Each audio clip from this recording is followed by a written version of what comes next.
बिहार में मक्का की खेती साल के तीनों ही मौसम में होती है और किसान इससे अच्छा लाभ भी कमाते हैं।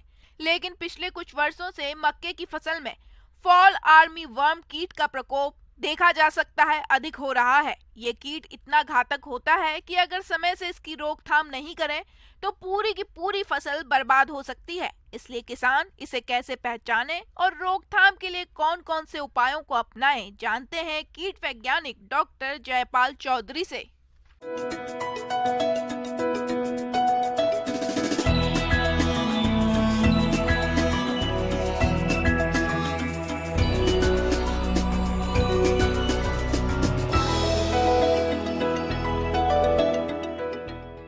किसान भाइयों नमस्कार। जैसे कि हम देख रहे हैं कि अभी कुछ 1-2 साल से हमारे देश में बहुत सारे कीट पहले भी आए हैं, लेकिन एक नया कीट हो रहा है जिसको हमने फॉल आर्मी वर्म नाम दिया गया है, जो बाहर के देश से हमारे देश में एंटर हुआ है 2018 में।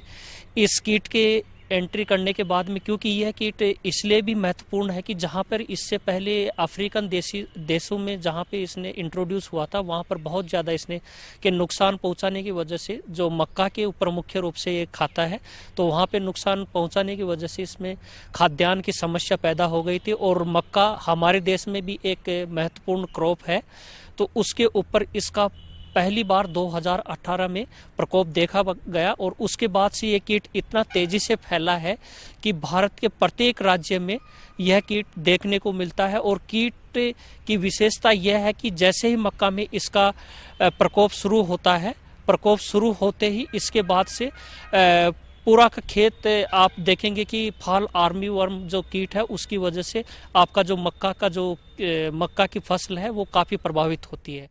ये कीट मादा अपने जीवन काल में करीब 1 से 2000 अंडे दे सकती है। ये कीट झुंड में आक्रमण कर पूरी फसल को कुछ ही समय में नष्ट करने की क्षमता रखती है। फॉल आर्मी वर्म का जीवन चक्र ग्रीष्मकाल में लगभग 30 दिनों का, बसंत एवं शरद ऋतु में जीवन काल 60 दिनों का हो जाता है और शीतकाल में बढ़कर 80 से 90 दिनों का हो जाता है। अंडे से निकली इल्लियां हल्के पीले रंग की होती है। सिर का रंग काला एवं नारंगी होता है। इल्ली के बढ़ने के साथ साथ रंग हरा, पीला, भूरा एवं काला हो जाता है। वयस्क इल्ली का रंग हल्के भूरे से गहरा भूरा होता है। पूर्ण विकसित इल्ली 30 से 36 मिलीमीटर लंबी होती है। अंडों से निकली छोटी छोटी इल्लियां पत्तियों के हरे भाग को खुरच खुरच कर खाती है। फलस्वरूप पत्तियों में सफेद रंग के धब्बे बन जाते हैं।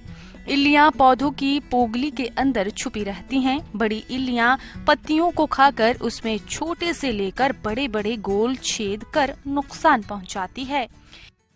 जो पत्तियों के ऊपर पार्चमेंट टाइप के विंडो होल्स दिखाई दे रहे हैं बाहर से देखने पे, तो निश्चित रूप से आपकी फसल में फॉल आर्मी वर्म का प्रकोप हो गया है। और यह प्रकोप अगर देखेंगे तो जो उसका गोव है, जो वो होल है, उसके अंदर में भी आपको ये कीट दिखाई देगा, जो बहुत संख्या में हो सकता है या 1 या 2 हो सकता है। जो पार्चमेंट टाइप के विंडो होल्स पत्तियों पे दिखाई देंगे और होल में आपको बहुत सारा एक्सक्रीटा दिखाई देगा। प्रत्येक पौधा आपका इन्फेक्टेड मिलेगा जिस खेत में इसका प्रकोप हो जाता है। तो इस कीट के प्रकोप होने के बाद में इसका जो सबसे पहले इसके नियंत्रण करने के लिए जरूरी है कि नियंत्रण कब किया जाए, जब आपका जो सीडलिंग स्टेज से पहला होल बनने वाला स्टेज, गोब बनने वाला जो अवस्था आती है, उस अवस्था में आपको इसका नियंत्रण करना बहुत जरूरी है। और उस अवस्था में इसमें आप एजाडिरेक्टिन या नीम आधारित कीटनाशक 5 ml प्रति लीटर के हिसाब से छिड़काव ऐसे करें कि उसके जो सेंट्रल पॉइंट है उसमें छिड़काव जाए।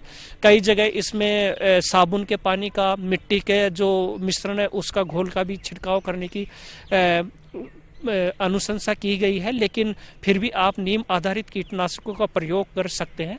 यांत्रिक विधि के तौर पर सायंकाल में 7 से 9 बजे तक 3 से 4 की संख्या में प्रकाश प्रपंच एवं 6 से 8 की संख्या में बर्ड प्रचर प्रति एकड़ लगाना चाहिए। इन कीटों से बचाव के लिए फसलों की निगरानी एवं सर्वेक्षण कार्य करने चाहिए। अंडा परिजीवी 2 से 5 टाइकोग्रामा कार्ड का प्रयोग अंडा देने की अवस्था में करने से इसकी संख्या में बढ़ोतरी में रोक लगाई जा सकती है। एनपीवी 250, एलई, नोमेरिया, रिलाई आदि जैविक कीटनाशकों का समय से छिड़काव करना अधिक प्रभावशाली होता है। और जैसे ही ये कीट वहाँ पे जो होल बनना शुरू होता है और मक्का की बढ़वार होती है, उस समय में बहुत ज़्यादा आता है, तो किसान भाई उस समय में कीटनाशकों का छिड़काव, जिसमें स्पाइनोट्रेम 0.5 ml पर लीटर या फिर जो थायोमिथाक्साम और लैम्डासाइलोथ्रीन का मिक्सर आता है उसका 1 ml प्रति लीटर, या फिर जो क्लोरेंट्रेलिप्रोल जो कोराजिन के नाम से मिलता है 0.4 ml प्रति लीटर पानी का आप छिड़काव करें। और छिड़काव में ध्यान रखें कि उसके मेन जो गोब है उसमें इसका छिड़काव हो।